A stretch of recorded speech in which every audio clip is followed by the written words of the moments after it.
Hey guys, Coach Alex from the pit here to talk about the kettlebell swing with you today. Today we've got Katie, who's going to help us out. First thing we're going to talk about is the starting position. So I'm going to have Katie demonstrate. So first thing we're going to have her do is have the kettlebell start a few inches out in front of her. She's going to drop down, making sure she's got a flat back, hips a little below shoulders, and she's got a little bit of tension in her arms. So the first progression when teaching the kettlebell swing, I like to teach people the hike. Okay, so Katie's going to come down into her set position. Kettlebell a little out in front, okay? And she's going to aggressively hike it back behind her with a little speed and let it come back to rest. Okay, so we're just practicing loading with the heels with an aggressive kettlebell hike. This will set you up later for our explosive swing. So the second portion of the move we want to focus on is the drive. So we've already learned the hike. With the drive, now we're engaging the posterior chain, making an explosive lift. There's no such thing as a slow kettlebell swing. Okay, so Katie's going to come down to that ready position. She's going to aggressively hike it back and drive through the heels to stand up. Okay, and let it come back to rest. So this gives you a chance to focus on just those two pieces, the hike and then the drive. So once you've mastered the hike and the drive, we're ready to do a continuous swing. Okay, during the continuous swing, the last thing you want to focus on is the hard stop. Okay, many times you'll see the kettlebell fly up over people's heads. We want a hard stop right at eye level. That's going to help us engage the core. It's also going to help us find the rhythm in our swing. So Katie's going to set up like we talked about. She's going to hike it back aggressive, stand up quick, and then pull it down as soon as it gets to her eyes. Good. Keep driving. So when we're ready to do the continuous kettlebell swing, it's important to emphasize the type of lift that it is, and that is it's a very aggressive and explosive lift.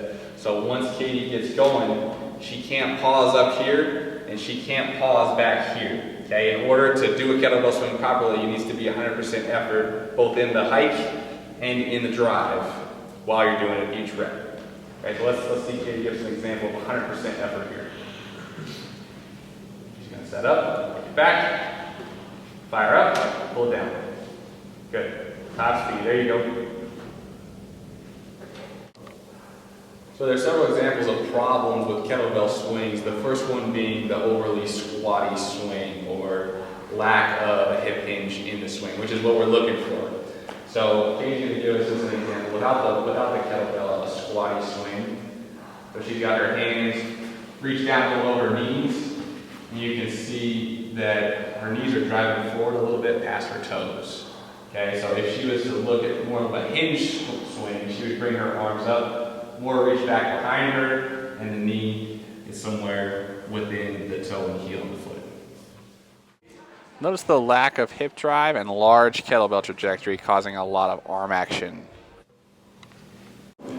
So when you spot a squatty swinger, one of the things that we'll use to correct it is a mini band around the shins, and the mini band serves as a guide to guide her into more of a hip hinge.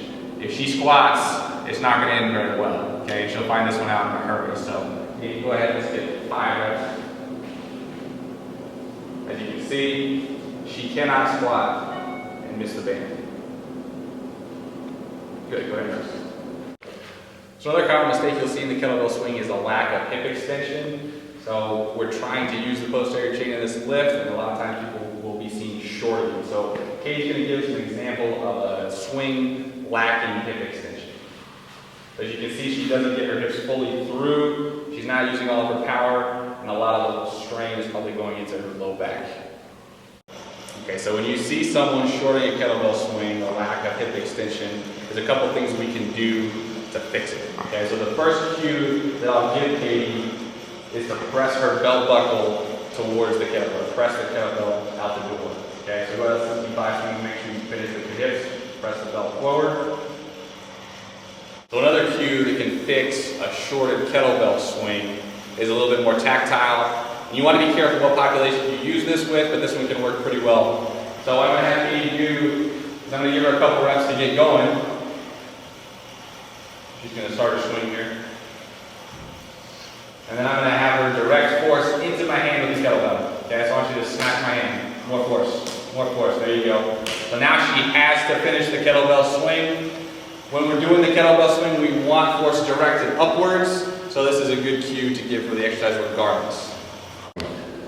So another common error you'll see is you see someone doing a swing and they lose shoulder stability in their upper body.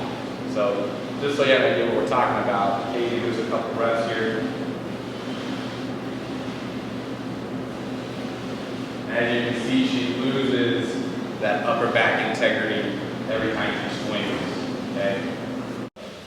So a common fix for this lack of activation of the upper body is going to be to ask Katie to pinch a $100 bill between her armpit and her body as she does a swing. So now she's going to try that strategy, just a couple swings, see how that works.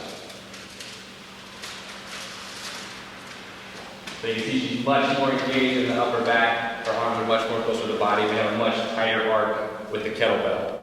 So another possible fix when you have someone who's failing to engage their upper body is to put them in that make it or break it situation, literally. Okay, so we're going to put Katie up in towards the wall. She's going to be asked to do her swings. Obviously, she doesn't want to hit the wall. Okay, so let's see how she does.